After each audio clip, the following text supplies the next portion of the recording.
اور نشر و اشاعت کا ذریعہ جسے آپ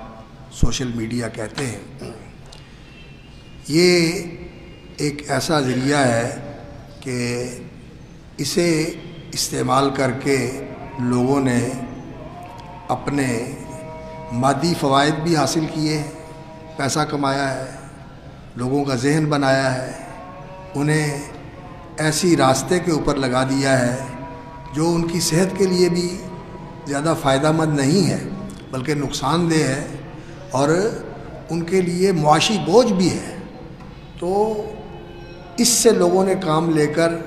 مالی منفعت حاصل کی ہے، اور اسی طرح جو شیطان کے کارندے ہیں انہوں نے اس وسیلے کو استعمال کر کے پوری انسانی آبادی کے اندر اور تمام انسانی معاشروں کے اندر شر اور فساد کو فروغ دیا ہے۔ اخلاقی بے راہ روی، جنسی بے راہ روی اور لذت پرستی، شہوت پرستی، ان چیزوں کے اوپر لوگوں کو لگا دیا ہے، اور ان پر لگا کے اس سے بھی انہوں نے یہی مقصد حاصل کیا ہے کہ یہ چیزیں لوگوں کے اندر پھیلائی جائیں اور اس شعبے کے اوپر خرچ کیا جائے، اور اس سے دو فائدے ہوتے ہیں۔ ایک تو لوگ ان چیزوں کے اوپر بے تحاشا خرچ کرنے کے لیے تیار ہوتے ہیں، اور دوسری بات یہ ہے کہ ان چیزوں کے اندر ایسے مدہوش اور ایسے نشے کے اندر مات ہوتے ہیں کہ انہیں کسی چیز کا شعور ہی نہیں رہتا کہ ہمارے ساتھ ہو کیا رہا ہے، ہمارے ساتھ کیا ہو رہا ہے، اس بات کی ہوش نہیں آتی۔ وہ مدہوشی کے عالم میں اور اس نشے کے اندر ایسے مست ہوتے ہیں، بلکہ بدمست ہوتے ہیں کہ انہیں اس کا شعور ہی نہیں ہوتا کہ ہمارے ساتھ کیا ہو رہا ہے۔ پیسہ بھی برباد ہو رہا ہے، صحت بھی برباد ہو رہی ہے، اور ایسی بیماریوں کا وہ شکار ہو رہے ہوتے ہیں۔ اس راہ پہ چل کے شراب پیتے ہیں، نشہ کرتے ہیں، اور بدکاری کے راستے کھلے ہوئے ہیں، اور کئی اس کے لیے ان کو لیے آسان مواقع مہیا کیے ہوئے ہیں، اور اس کا جو انسانی صحت کے اوپر اثر پڑتا ہے، یہ اسپتالوں کے اندر جا کے ہم دیکھیں تو ایسی لا علاج بیماریاں جن کی ڈاکٹروں کو پوری تحقیق کر کے بھی سمجھ ہی نہیں آتی کہ یہ بیماری ہے کیا۔ بعد میں پتہ چلتا ہے کہ جی یہ ہو گیا، یہ ہو گیا، نئی نئی بیماریاں وجود میں آ گئی۔ تو شر کے لیے اس کو استعمال کیا گیا، اور اس کا ایک جو تیسرا استعمال ہے وہ یہ تو دونوں کام ایسے تھے جن کی خرابی اور جن کے برے اثرات اس زندگی کے ساتھ تعلق رکھتے ہیں، لیکن انسان کی اصل زندگی تو آخرت کی زندگی ہے۔ آخرت کی زندگی کو برباد کرنے کے لیے اور اس زندگی کے اندر انسان کو بالکل ناکام کرنے کے لیے اور محروم اور اسے بد نصیب بنانے کے لیے شیطان نے ان لوگوں کو ذریعہ بنایا، اور دین کے نام پر ایسی سائٹس، ویب سائٹس اور ایسے چینل اور ایسے پیجز اور ایسے ٹیمیں بٹھائی گئیں جنہوں نے دین سے لوگوں کو متنفر کیا، دین کے خلاف پروپیگنڈا کیا، اور اس کو سائنٹیفک فکر بنا کے، روشن فکر بنا کے اور جدید فکر بنا کے اس کو پیش کیا گیا،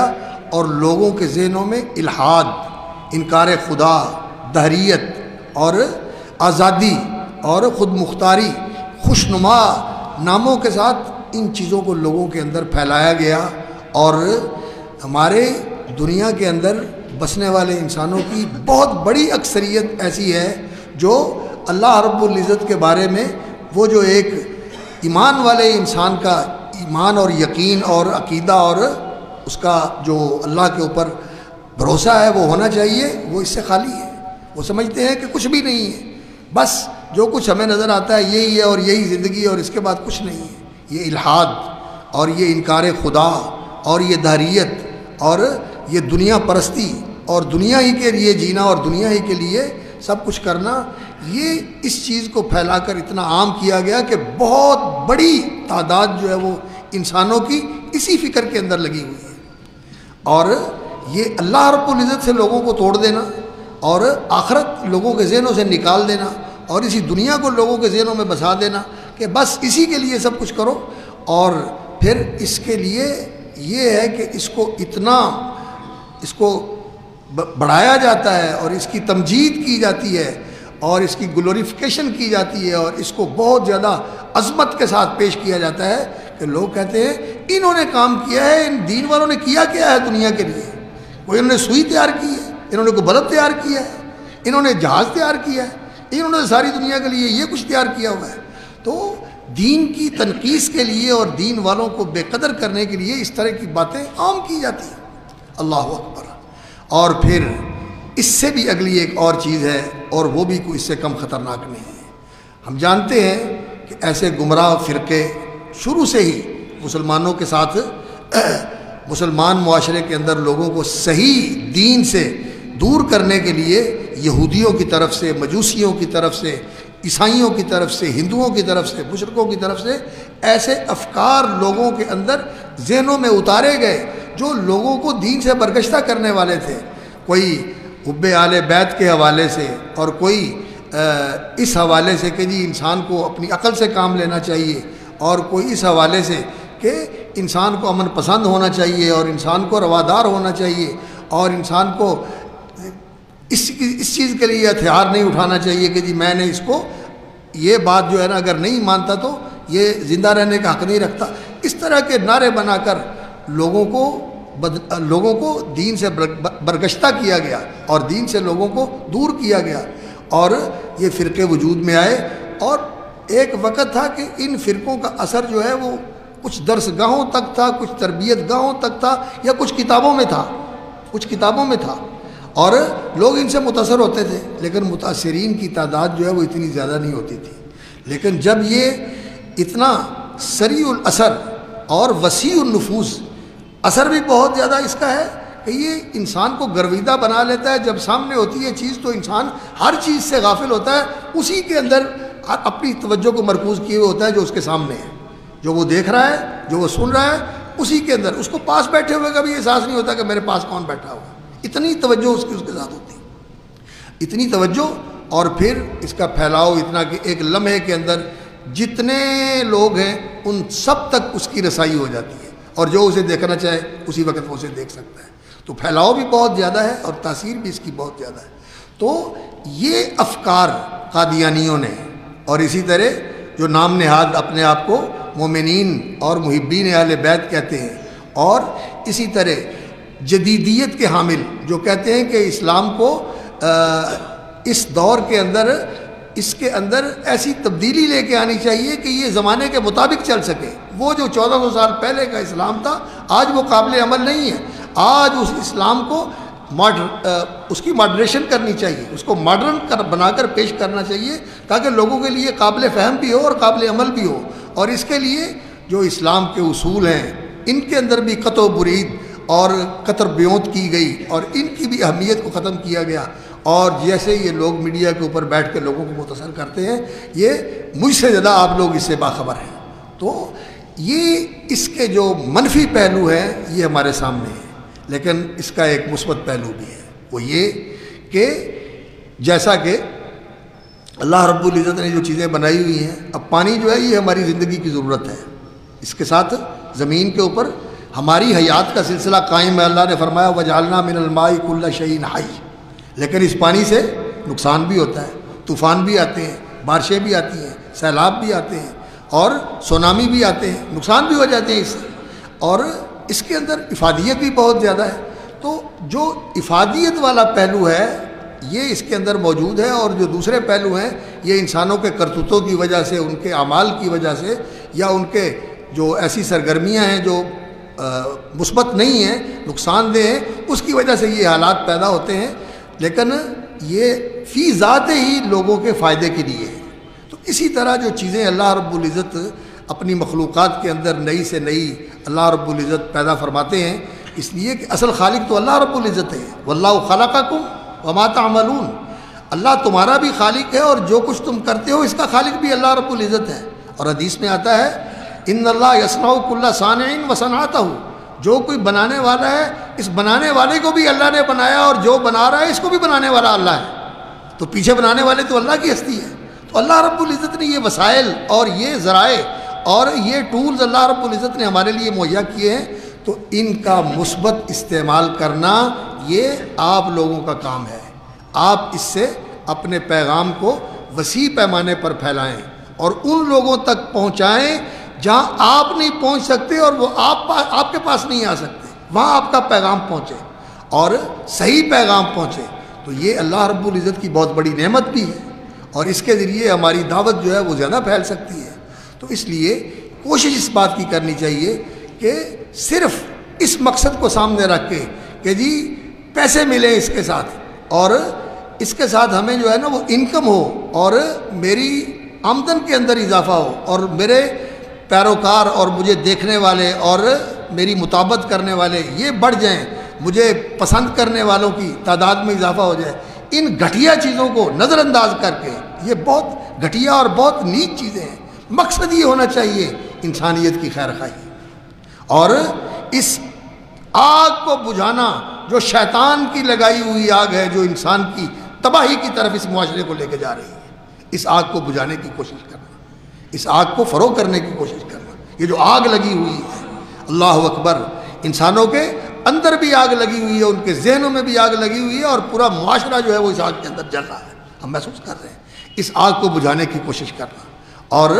یہ جو انسانیت کی اتنی بڑی کثرت اور اتنی بڑی تعداد جو ہے یہ تباہی کی طرف جا رہی ہے، جہنم کی طرف جا رہی ہے، ان کو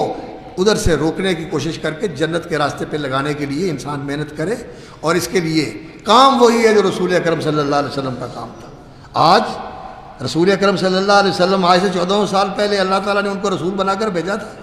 اور اللہ تعالیٰ نے فرمایا انی رسول اللہ علیکم جمیعا، آپ اعلان کریں کہ میں تم سب کی طرف اللہ کا رسول ہوں، میں تم سب کی طرف اللہ کا رسول ہوں۔ اور آج وہ دور ہے کہ رسول اکرم صلی اللہ علیہ وسلم کا پیغام پوری دنیا تک پہنچایا جا سکتا ہے۔ ایک وقت میں آپ نبی صلی اللہ علیہ وسلم کی حدیث صحیح معنوں میں اس کا ترجمہ کر کے، اور صحیح اور معتبر حدیث اور صحیح اس کا فہم جو ہے وہ لوگوں کے ذہن کے قریب کر کے اس کو کتنا وسیع پیمانے پر پھیلا سکتے ہیں۔ اب پھر یہ دوسرے آدمی کی اس کا نصیب ہے، اور یہ اس کا اختیار اور اس کا چوائس ہے کہ وہ اس کو سنتا ہے، اس پر توجہ دیتا ہے، یا وہ اس کو نظر انداز کرتا ہے اور اس کو یا تو سنتا ہی نہیں ہے، یا فوراً گزار کر کسی اور چیز کی طرف منتقل ہو جاتا ہے، لیکن حجت قائم ہو جاتی ہے۔ اللہ رب العزت نے قرآن مجید میں فرمایا لِأَلَّا يَكُونَ لِلنَّاسِ عَلَى اللَّهِ حُجَّةٌ بَعْدَ الرُّسُلِ، رسول کے بھیجنے کے بعد لوگوں کے پاس پھر دلیل نہیں ہوگی کہ ہمارے پاس آیا کوئی نہیں، ہمارے پاس آیا کوئی نہیں، ہمیں کسی نے پہنچایا نہیں۔ تو اللہ رب العزت نے رسول بھیج کر یہ حجت قائم کی، اور آج یہ وسائل اللہ رب العزت نے پیدا فرما کے، اور ایسے لوگ جو ان کے اوپر بیٹھ کے صحیح اللہ کا پیغام پہنچاتے ہیں۔ اللہ تعالیٰ علماء کو جزائے خیر دے، اور ان احباب کو بھی جو اس کام کے اندر بیٹھ کے اس کی کوشش کرتے ہیں کہ صحیح پیغام لوگوں تک پہنچایا جائے اور لوگوں کے اندر تبدیلی آئے، اور الحمدللہ اس کے اثرات بھی ہیں، اس کے اثرات بھی ہیں، لوگ سنتے ہیں، ان کے اندر تبدیلی آتی ہے، اور اس سے لوگ فائدہ اٹھاتے ہیں۔ لیکن بات یہ ہے کہ بہت سارے ایسے جو جیسے محترم حافظ بلال صاحب ذکر کر رہے تھے کہ علماء بھی بعض ایسی چیزوں کے اندر مبتلا ہو جاتے ہیں ناسمجھی کی وجہ سے، اور جو انسان کے اندر بصیرت ہے اس بصیرت کی کمی کی وجہ سے اور جذباتیت کی وجہ سے ایسی چیزوں کا شکار ہو جاتے ہیں جو کہ اہل علم کے اندر نہیں ہونی چاہیے۔ اس کے لیے تربیت کی ضرورت ہے، اصلاح کی ضرورت ہے، اور صحیح رہنمائی کی ضرورت ہے، جس کی بہت زیادہ کمی محسوس ہوتی ہے۔ تو یہ چیزیں غلط ہیں، لیکن جو صحیح پیغام ہے یہ لوگوں تک پہنچے اور لوگ اس سے مستفید ہوں، یہ سچی بات ہے کہ اس وقت کی بہت بڑی ضرورت ہے، اس وقت کی بہت بڑی ضرورت ہے، اور یہ بہت بڑا جہاد ہے، اور یہ جو دعوت کا کام ہے اللہ رب العزت نے اس امت کو داعی امت بنایا ہے، کیونکہ محمد رسول اللہ صلی اللہ علیہ وسلم اللہ کے آخری نبی اور آخری رسول ہیں، اور آپ کے بعد کوئی آنے والا نہیں ہے، اور قادیانیوں کی ویب سائٹس مختلف ناموں سے، اور اسی طرح یہ جو اپنے آپ کو مومنین کہتے ہیں ان کی ویب سائٹس بہت مختلف ناموں سے اور بڑے خوشنما ناموں سے، کہیں وحدت امت کے نام پہ، کہیں تلاش حق کے نام پہ، اور کہیں کسی اور بڑے خوشنما نام سے، یہ لوگوں کے اندر گمراہی پھیلا رہے ہیں۔ تو ہمارا یہ فرض بنتا ہے کہ اللہ رب العزت نے ہمیں دین حق کا راستہ دیا ہے، تو یہ حق جو ہے یہ صرف ہمارے تک نہیں ہے، وتواصوا بالحق وتواصوا بالصبر، اس کو آگے بھی پھیلانا ہے، اور اس راستے کے اندر جو مشکلات اور جو اس راستے کے اندر مزاحمت ہوتی ہے، اس مزاحمت کا مقابلہ بھی کرنا ہے صبر و عزیمت کے ساتھ، حوصلے اور ہمت کے ساتھ، اللہ سے مدد لیتے ہوئے، اللہ پہ بھروسہ کرتے ہوئے، اور انشاءاللہ اللہ اپنے بندوں کی مدد کرتا ہے۔ اور مایوسی والی کوئی بات نہیں، مایوسی والی کوئی بات نہیں ہے۔ رسول اکرم صلی اللہ علیہ وسلم نے فرمایا ہے کہ مستقبل اس دین کا ہے، یہ دین کا مستقبل ہے، اس دین نے پوری دنیا میں پھیلنا ہے، اور اس دین نے اس طرح غالب آنا ہے تمام ادیان باطلہ کے اوپر کہ کفر مٹ جائے گا اور یہ صرف حق باقی رہے گا۔ اور نبی صلی اللہ علیہ وسلم نے فرمایا کہ اللہ رب العزت میرے لیے، فرمایا پوری دنیا جو ہے اللہ رب العزت نے زوالی الارض، پوری زمین اللہ نے میرے لیے سمیٹ دی، اور میں نے اس کے مشارق و مغرب سارے دیکھ لیے، فرائیت مشارقہا و مغاربہا، مشرق بھی میں نے دیکھ لیا، مغرب بھی میں نے دیکھ لیا، پوری زمین میرے لیے سمیٹ کے میرے سامنے پیش کر دی گئی، اور میں نے دیکھا کہ میری امت کی حکومت اور سلطنت اور بادشاہت، یہ جتنا علاقہ مجھے دکھایا گیا ہے سب جگہ قائم ہونے والی ہے۔ وَإِنَّ مُلْكَ أُمَّتِي سَيَبْلُغُ مَا زُوِّيَ لِي مِنْهَا، میری امت کی بادشاہی ان ساری جگہوں پر قائم ہونے والی ہے۔ اور اللہ رب العزت یہ اسلام، جو اسلام اللہ نے ہمارے لیے مقرر کیا ہے، شرع لکم من الدین، اور جو اللہ رب العزت نے ہمارے لیے پسند فرمایا ہے، رضیت لکم الاسلام دینا، اور جو اللہ کے ہاں صرف وہی معتبر دین ہے، ان الدین عند اللہ الاسلام، اور اس کے سوا کوئی دین اللہ کے ہاں قابل قبول نہیں ہے۔ وَمَن يَبْتَغِ غَيْرَ الْإِسْلَامِ دِينًا فَلَن يُقْبَلَ مِنْهُ، یہ اسلام رسول اکرم صلی اللہ علیہ وسلم نے فرمایا اللہ رب العزت اس کو ہر گھر میں داخل کرے گا، کوئی گھرانہ، کوئی گھر، کوئی جگہ ایسی نہیں بچے گی یہاں یہ اسلام نہیں پہنچے گا۔ بعز عزیز او بذل ذلیل، کوئی عزت کے ساتھ اسے قبول کر لے اور اسے اپنا لے تو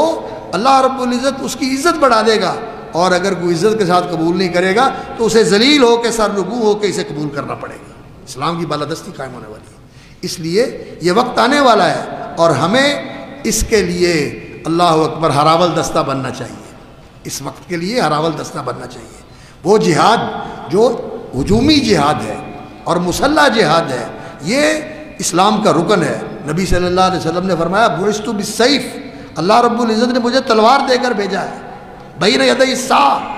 اور نبی صلی اللہ علیہ وسلم نے فرمایا اللہ نے میرا رزق بھی اسی جہاد کے اندر رکھا ہوا ہے، وجعل رزقی تحت ظل رمحی، اور اللہ رب العزت نے جو میرے طریقے اور میرے دین اور میری شریعت کا مخالف ہے اس کے لیے ذلت اور رسوائی مقدر کی ہوئی ہے۔ وجعل الذلۃ والصغار علی من خالف امری، جو میرے امر کی مخالفت کرتا ہے اس کے لیے اللہ نے ذلت اور رسوائی رکھی ہوئی ہے۔ یہ نبی صلی اللہ علیہ وسلم کی بعثت کا مقصد ہے، اور اس کے بارے میں کوئی کمپرومائز نہیں کیا جا سکتا۔ انگریزوں نے قادیانی کو کھڑا کر کے، غلام احمد قادیانی کو کھڑا کر کے اس نے یہ کہا کہ اب جہاد نہیں اور جہاد کا نام نہیں ہے، یہ اس کی فکر تھی اور اس نے اس کے لیے کوشش کی۔ اور میں اور آپ جس تحریک کے ساتھ تعلق رکھتے ہیں، کتاب و سنت کی تحریک، کتاب و سنت سے تمسک کی تحریک، اور توحید و سنت اور شرک و بدعت سے بیزاری اور اس سے لا تعلقی کی تحریک، اور توحید و سنت کے ساتھ تمسک کی تحریک، جس کا آغاز حضرت شاہ ولی اللہ رحمۃ اللہ علیہ اور حضرت سید اسماعیل دہلوی رحمۃ اللہ علیہ اور میاں نذیر حسین اور نواب صدیق حسن خان، اس گروہ نے اس سرزمین کے اندر کیا تھا، اور انہوں نے اس علاقے میں، یہ باجوڑ کا اور سرحد کا علاقہ، وہاں اسلامی حکومت بھی قائم کی تھی۔ ہمارا اس تحریک کے ساتھ تعلق ہے، تو انہوں نے تو یہ کام کر دیا تھا، یہاں انہوں نے یہ کام کر دیا تھا۔ تو انشاءاللہ العزیز ہمارے پاس جو منہج ہے، ان لوگوں کے اوپر زیادہ ذمہ داری عائد ہوتی ہے کہ یہ صحیح بات کو لوگوں تک پہنچائیں۔ قرآن مجید کا پیغام فکر اور فلسفے کے بغیر، سادہ قرآن مجید اور اس فہم کے مطابق جو صحابہ کا فہم تھا۔ قرآن مجید کے طالب علم کی حیثیت سے میں آپ سے عرض کرتا ہوں، آج کل لوگ جو ہے نا، ان کو کہیں نا کہ تفسیر ابن جریر پڑھ لو اور تفسیر ابن جریر سے قرآن سمجھو، تو کہتے ہیں تفسیر ابن جریر کی تو ہمیں سمجھ ہی نہیں آتی، اور یہ جو فکری قسم کی کتابیں ہیں، کہتے ہیں یہ بڑی ہمیں گرویدہ کرتی ہیں۔ کوئی ڈاکٹر صاحب ہیں، کوئی پروفیسر صاحب ہیں، کوئی دانشور صاحب ہیں، کوئی مفکر صاحب ہیں، ان کی باتیں جو ہیں نا یہ بڑی دل کو لگتی ہیں۔ یقین جانیے جو صحابہ نے قرآن کی تفسیر کی ہے نا، وہ ایسی تفسیر ہے، اگر انسان کو شعور ہو اور انسان اس کو صحیح سمجھے تو قرآن مجید کے وہ باب کھلتے ہیں جو بڑی بڑی مجلدات اور انسائکلوپیڈیا پڑھنے سے بھی انسان کو سمجھ نہیں آتا۔ اعراض ہو جاتا ہے انسان۔ تو یہ چیز جو ہے یہ لوگوں تک آسان کر کے لوگوں کی رسائی میں لایا جائے، اس کو لوگوں کی پہنچ اور لوگوں کے لیے اس کو مہیا کیا جائے، آسان کیا جائے، اس کی تقریب کی جائے اور یہ لوگوں کے لیے ان کے ذہنوں کے قریب کیا جائے، یہ کام کرنے کا ہے۔ اور اسی طرح صحیح احادیث اور ان کا عمل۔ اور کئی دوست جو ہیں وہ امریکہ کے اندر رہتے ہیں اور وہاں کام کر رہے ہیں، کینیڈا کے اندر، وہ رابطہ بھی کرتے رہتے ہیں، ان کے ساتھ ملاقاتیں بھی ہوتی رہتی ہیں، تو کہتے ہیں کہ جتنی تاثیر اور جتنی انسان کو بدلنے کی قوت قرآن اور حدیث، سادہ قرآن اور حدیث میں ہے، یقین جانیے کسی اور چیز میں یہ قوت نہیں ہے۔ وہاں جو لوگ یونیورسٹیوں کے پڑھے ہوئے ہیں اور یہ جن چیزوں کے پیچھے ہم بھاگ رہے ہیں وہ ان ساری چیزوں کو برت کے استعمال کر کے ان سے فیڈ اپ ہو چکے ہیں ان سے کہ ان میں کچھ نہیں ہے، انسان کی ضرورت کچھ اور ہے، اور وہ جو ضرورت ہے وہ قرآن اور حدیث میں ملتی ہے، تو اس لیے صحیح اور قرآن اور حدیث کا فہم جو ہے اور اس کا عمل لوگوں تک پہنچایا جائے تو یہ بڑا قابل قدر کام ہے۔ اللہ تعالیٰ ہمارے عزیزوں کو اللہ ان کی زندگیوں میں برکت فرمائے، ان کی صلاحیتوں کو اللہ رب العزت مزید قوت اور برکت اور تاثیر عطا فرمائے، اور اللہ رب العزت آپ حضرات کو بھی اس بات کی توفیق عطا فرمائے کہ آپ جن چیزوں کے اوپر بہت زیادہ سرمایہ کاری کرتے ہیں، اشتہار بناتے ہیں، فلیکسیں بناتے ہیں اور دیواروں پر لگاتے ہیں، یہ چیزیں تھوڑے عرصے کے بعد سب ضائع ہو جاتی ہیں۔ اور اب تو شرم آتی ہے، سچی بات ہے، میں بات کرتا ہوں تو میں خود بھی شرمندہ ہوں کہ اب علماء کرام کے لیے بھی نا اس طرح کی فلیکسیں بنا کر لگائی جاتی ہیں۔ جب کبھی ہم چھوٹے ہوتے تھے تو وہ ٹانگے کے اوپر لوگ فلموں کی تشہیر کیا کرتے تھے، ہاں آپ کو بھی یاد ہوگا۔ تو اس طرح کا مزاج بنا دیا گیا ہے اور ہر جگہ جو ہے نا یہ چیزیں لگی ہوتی ہیں، یہ غلط چیز ہے، فضول ہے، یہ لغویات ہے، ان کے اوپر پیسہ لگتا ہے۔ اور تھوڑا سا وقت جو ہے وہ لگایا اور کچھ تقریریں سن لی، تقریر ہونی چاہیے لیکن علمی ہونی چاہیے، اصلاحی ہونی چاہیے، تربیتی ہونی چاہیے، بندہ آئے سن کے جائے اور اس کو کچھ پتہ چلے۔ ہمارے ایک بہت بڑے بھائی، بڑے عالم اور بڑے خطیب ہیں، وہ لاہور میں خطبہ دیا کرتے تھے اور ان کے قریب میں ایک بہت بڑے اور بھی دانشور خطبہ دیا کرتے تھے۔ تو وہ کہنے لگے کہ جو میرے پاس جمعہ پڑھنے آتے تھے ان ساتھیوں نے یہ اظہار کیا، انہوں نے کہا کہ ہم نے 10 سال 12 سال ہمیں ہو گئے وہاں جمعہ پڑھتے ہوئے لیکن ہمارے پلے کچھ نہیں پڑا، لیکن آپ کے پاس جمعہ پڑھ کے جاتے ہیں تو 2 جمعے کے بعد پتہ چلتا ہے کہ میرے دینی معلومات کے اندر یہ اضافہ ہو گیا اور میرے عمل کے اندر یہ اصلاح ہو گئی۔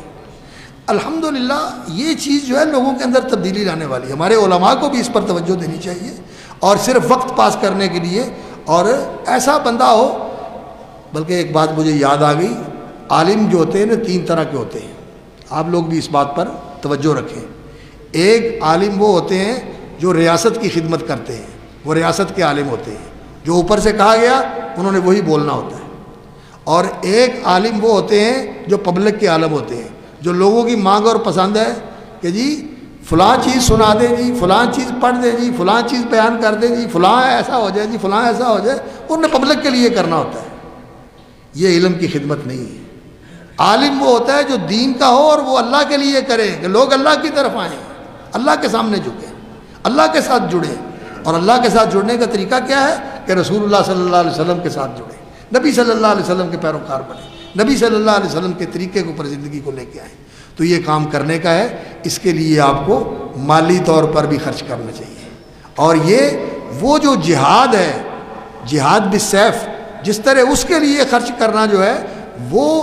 بہت ہی فضیلت والا عمل ہے، تو یہ جو دعوت کا جہاد ہے یہ جہاد کبیر ہے، اس کے لیے بھی خرچ کرنا ویسا ہی ہے۔ فَلَا تُطِعِ الْكَافِرِينَ وَجَاهِدْهُمْ بِهِ جِهَادًا كَبِيرًا۔ دعوت کے جہاد کو اللہ رب العزت نے جہاد کبیر کہا، یہ جہاد کبیر ہے، تو دعوت کے اوپر خرچ کرنا چاہیے، لیکن دعوت شغل والی نہیں، دعوت چسکے والی نہیں، کان رسی والی دعوت نہیں۔ دعوت وہ ہے جس کے اندر انسان کا دل پگھلے، انسان کی آنکھیں چلکے، انسان کی زندگی میں تبدیلی آئے، اسے پتہ چلے کہ میں کدھر جا رہا ہوں، میں موت کی طرف بڑھ رہا ہوں، میں قبر کے گڑھے کی طرف بڑھ رہا ہوں، میرا اتنا وقت گزر گیا میں نے کچھ نہیں کیا اور ابھی تھوڑا سا میرے پاس وقت ہے، میں اس سے اگر فائدہ نہ اٹھا سکا تو زندگی تو ختم ہو رہی ہے، ہر لمحہ زندگی گھٹ رہی ہے، انسان موت کے قریب ہو رہا ہے اور انسان کو پرواہ کوئی نہیں ہے۔ وہ کبھی کسی چیز کو لگا کے سن رہا ہے اور کبھی کسی چیز کو کھول کے دیکھ رہا ہے اور کبھی کسی چیز کو کھول کے دیکھ رہا ہے، اور یہ زندگی گزرتی جا رہی ہے اور انسان موت کے قریب ہو رہا ہے. جب آنکھیں بند ہوگی تو پتہ چلے گا میرے پلے تو کہیں کچھ نہیں. اس لیے بھائیوں فکر کریں، اصلاح کریں، اور جو اصلاحی اور تربیتی اور تعلیمی اور دعوتی سلسلے ہیں ان کے ساتھ جڑیں اور ان کو مضبوط کریں، ان کو فروغ دیں اور ان کے دست و بازو بنیں. اللہ رب العزت ہمیں توفیق عطا فرمائے. سبحان ربک رب العزت عما یصفون وسلام علی المرسلین والحمد للہ رب العالمین.